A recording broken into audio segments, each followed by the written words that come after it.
Hey everybody, what's up? So the park opened back up, so I decided to come walking. I had got out early to do some stuff, and so I said before I go home, let me walk. And those of you that know me, you know that I'm allergic to exercise. So after I walked a while, my allergies kicked in. My legs start itching. But that's a whole nother story. But I wanted to pause just so you guys can enjoy what I'm beautiful,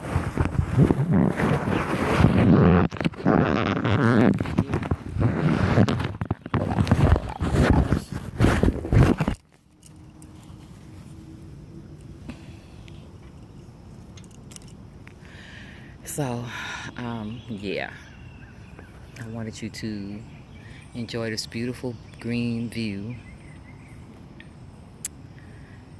And just sitting here, it feels like I'm far away, like I'm in the woods somewhere.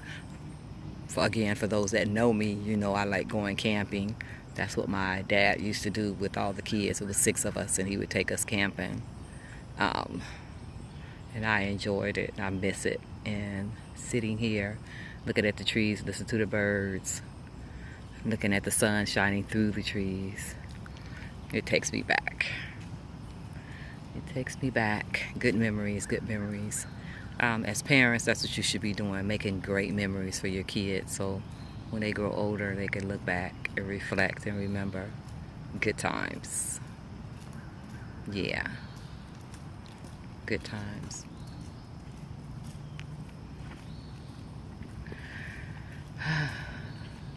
Beautiful. Then I was kind of laughing because I was walking and I had my mask on. And I was like, well, I got my mask on. I'm out here with fresh air. And everybody's safe distancing. So I wanted to breathe in this fresh air. So I pulled it down. I think all but one person don't have their mask on. Just one older lady, which I understand, I guess. But I wanted to talk about confrontation today also. Confrontation. That's an area we avoid oftentimes as Christians because we think confrontation is a negative thing. And I guess the definition of it would make it negative, but I guess you'd have to come up with another word for it to make it okay. Conversation about differences. So yeah, if you feel that you have to confront somebody about something, first you pray about it and then expect them to admit it, and then be prepared also in case they don't admit that they were wrong. Everybody go to church ain't saved. Everybody in your life not saved. So you have to be prepared for what you hope to respond, what type of response you hope to get, and what type of response you hope you don't get. So that way you're not thrown off course. Because sometimes the person will apologize and admit they were wrong, but other times they'll be like, well, I'm sorry, but, I would then just stop. Once you say but, it just negates everything you just said. So, yeah. So, confrontation is tough, but you have to release yourself from the bondage. Because if you want to talk to somebody about something that you don't, then you imprison yourself. You handcuff yourself. You lock yourself up because that's bottled up inside of you and you need to get it out. So I encourage you to, again, pray before you go to them to have that conversation. And don't start off with you, but you start off with, I've been feeling like we distant, or I've been feeling like what you said was not cool, or I felt this way when you said this, so can you explain why you did it? And then listen. Oftentimes we'll ask a person a question and then we'll keep talking. Learn to ask questions and then close the mouth. Listen. Okay? There's nothing wrong with that. Listen. You gotta learn to listen. But please, please, please, please, please, when the Bible tells us if you have aught against your neighbor, in other words, if you got issues going on, then he says go to them one-on-one. And if they refuse to hear you, then take another person. If they still refuse to hear you, then shake the dust off your feet and move on. So with that being said, if you do have a conversation with someone and they're in denial and they think what they did was okay, then you have permission from the Holy Spirit to distance yourself from that person.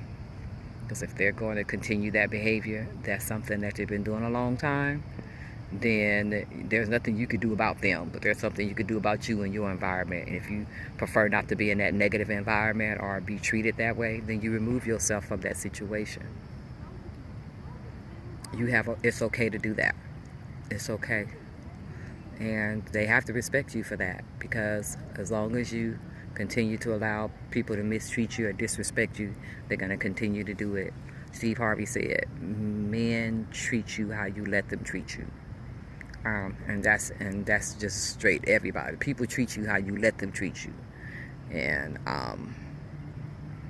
if you let them disrespect you and dishonor you, curse you out constantly, put you down, gossip about you, then you need to release yourself from that bondage, because it ties you up in knots like a constipation.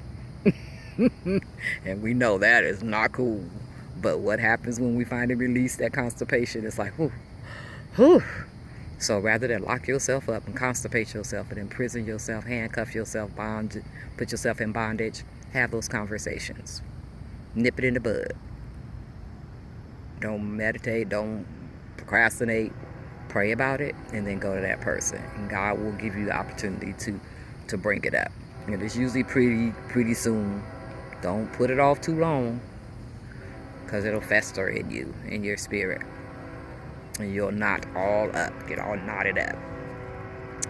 That's my word for today. Have those conversations. When people say or do things that you're not cool with, and that makes you feel uncomfortable and awkward. And then at the top of my video, I take the time to stop and smell the coffee, see the beautiful trees.